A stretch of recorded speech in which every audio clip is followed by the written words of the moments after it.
what has been some of the biggest challenges of starting a business? Yeah, managing my anxiety. I have a lot of anxiety about um, productivity and output.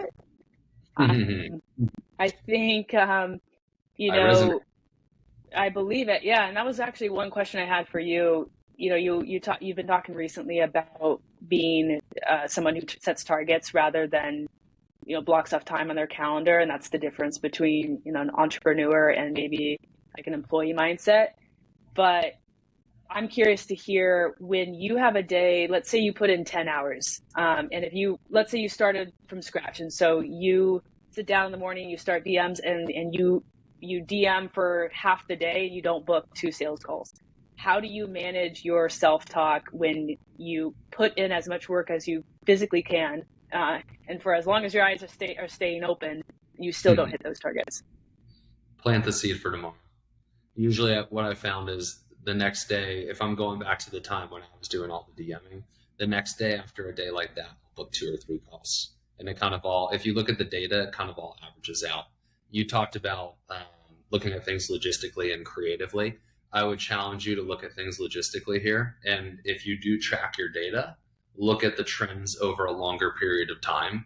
And if you look at the trends over a longer period of time, you'll be able to see the results and you'll forget about the shitty days.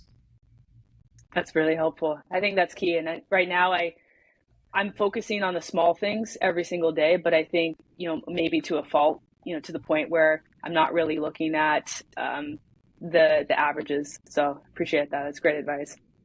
Yeah. Yeah. Productivity anxiety. Are you basically saying, I feel like I know what you're talking about, but basically saying like it's never enough, right? Like I always got to be doing more. Like I always got to find something to do. Is that fair? Well, yeah, it's almost as if like I will, I'll spend a good amount of time messaging folks, and if I don't have any good conversations from that, and that's, a reoccurring thing over time, I, I feel as if like sometimes maybe there's something I'm doing wrong and I can't identify the blind spot. One of the biggest struggles for me has really just been converting conversations to calls and finding people to have conversations with. And so I think, yeah, my anxiety kind of stems from knowing that, hey, look, I'm going into this and I'm going to, send some messages, but I already kind of feel a bit defeated because I've been struggling with this and I haven't seen the result that I want. So Yeah. going back to it every day and staying consistent has been, I think, a real struggle because I've been struggling with it.